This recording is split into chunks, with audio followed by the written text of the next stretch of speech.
Hello, Pittsburgh Steelers fans. Matty P here with another episode of Steelers Touchdown Under. We're talking about Joey Porter Jr. today on today's show. We are talking about Joey Porter Jr., what he did in 2023 and what it might mean for 2024 and maybe the best of what's to come for the rest of his career. So Joey Porter Jr. had a great year last year for the Pittsburgh Steelers. He played he just played an exceptional role in a team where, cornerback has been a problem. He really did. He played an exceptional role where cornerback has been a problem, relying on Pat P, for example, in terms of Steelers getting relative starting reps. A huge, and I don't say that to slight Pat P, it's just an age perspective in terms of there are a lot of other teams in this league that have younger, fresh quarterbacks. And Joey Porter played the whole season. Played terrifically most of the season, was really shut down as well. It's been comparisons I've heard of between him and Sauce Gardner. They are different beasts. We'll talk a little bit about that. But I wanted to have a look at just how good was his season last year. And so for that, we are going to use my favorite tool on Pro Football Reference. We're going to use StatHead, no PFF data here when we're talking about this kind of thing. Now, I did basically, this is a long list in front of you if you're watching my screen right now, long list. I went through and did some analysis. And the analysis, what you see in front of you right now, is 97 blokes. These are 97 blokes are players that in their first season in the NFL had more than 10 pass defenses. More than 10. Didn't matter how many targets were thrown their way, how many games they played. It was just anyone with more than 10 targets. Right? Now, this goes back to, I think I did this one. I did go a Super Bowl era. That's right, Super Bowl era. So I can confirm that. All the way back to Super Bowl era, 97 players had 10 pass defenses or better in their rookie season. That's exactly what Joey Porter had, 10 pass defenses. Now, Joey's listed on this, in how they go on this list, at 79. Probably because of in terms of the games, he's played more games than them. So that probably comes into play there. So in fact, you could argue perhaps he's the weaker link out of the top 10. He's the 97th bloke. But you got to think about this. Since the merger, only 97 cornerbacks specifically have been able to have a 10 pass defense or better season. 97 going back almost 60 years. That's incredible. And that shows how good a season Joey Porter had as a second round draft pick.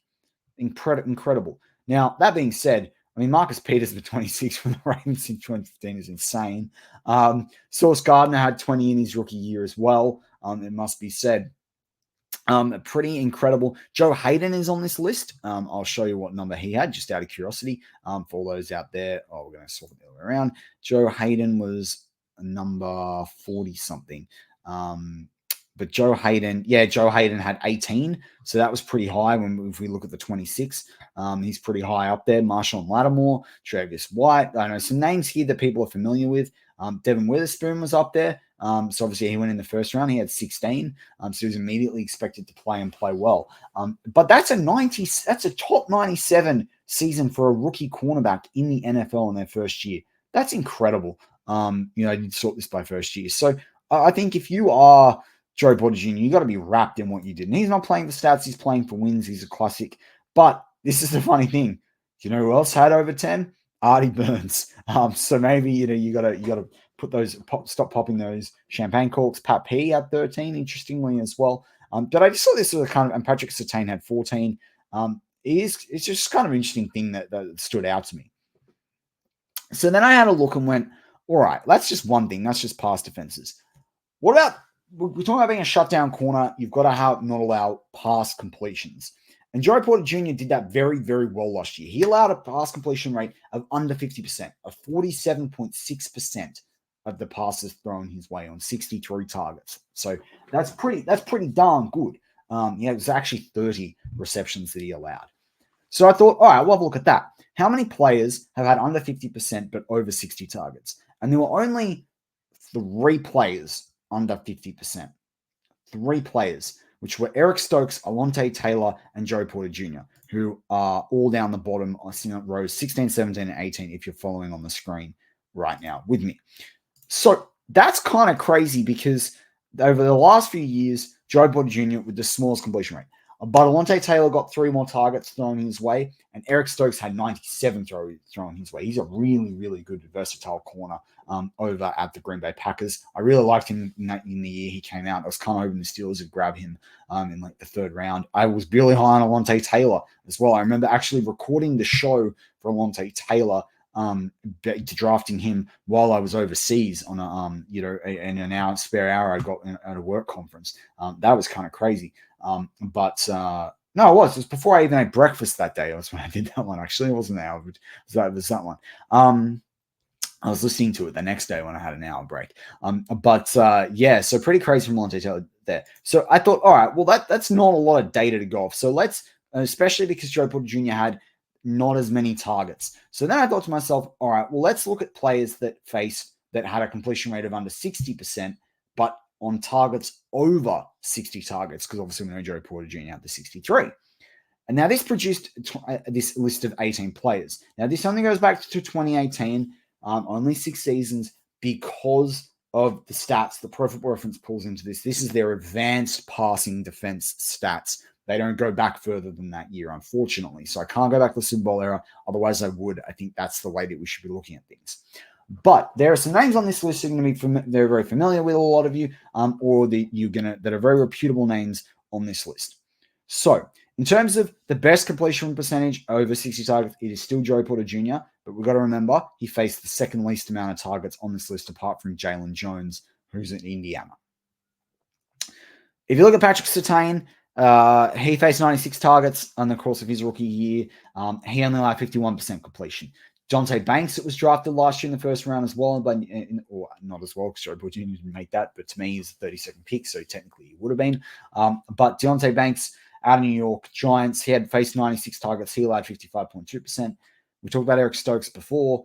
Denzel Ward, obviously at the Cleveland Browns, he had 90 targets thrown his way in his rookie year, and he only allowed 51.1%. Sauce Gardner, 86 and 53%. His 2nd year was a bit closer to the percentage of Joey Porter Jr., but less people threw his way. Now, that's obviously the interesting thing, the whole thing, and I've saved it till now, and I didn't mention it earlier, so if someone's commented, maybe you want to revise your comment.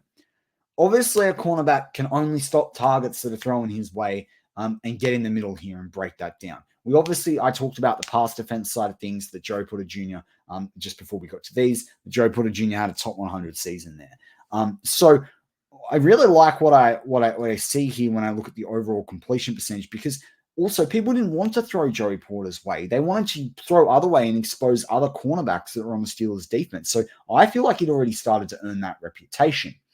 So you can only stop the targets that are thrown his way.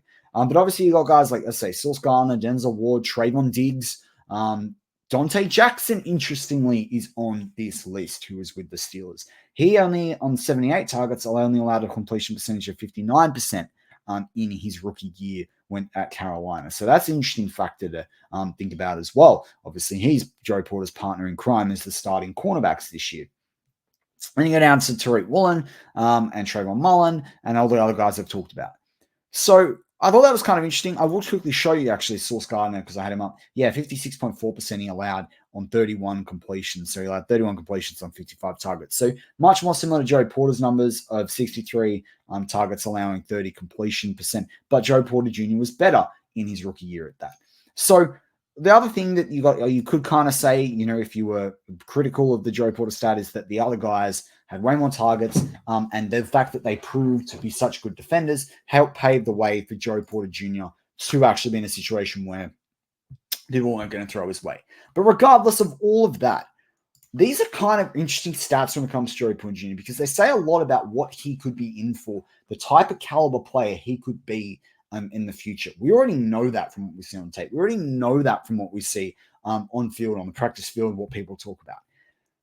But I think this is pretty cool to be statistically in the top 100 seasons ever for rookie quarterback in terms of pass defense, and top 18, I should say, since 2018 in terms of pass completion percentage allowed. And that's over 60 targets, so there's nothing to shirk at.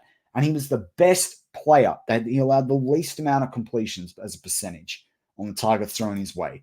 That is exceptional for the guy that was drafted in as the first pick in the second round, particularly when the other names I just talked to you about, a lot of first-round draft picks there. So let me know in the comments, what's your expectation for Joey Porter Jr.? Is it 10 plus pass defenses? Is it 15 plus pass defenses? Is it 20 plus pass defenses in 2024? How many interceptions do you think he can get? And what do you think his completion percentage can be in terms of completion percentage he allows? Can he keep that under 50%? But I'm Matty P. As always,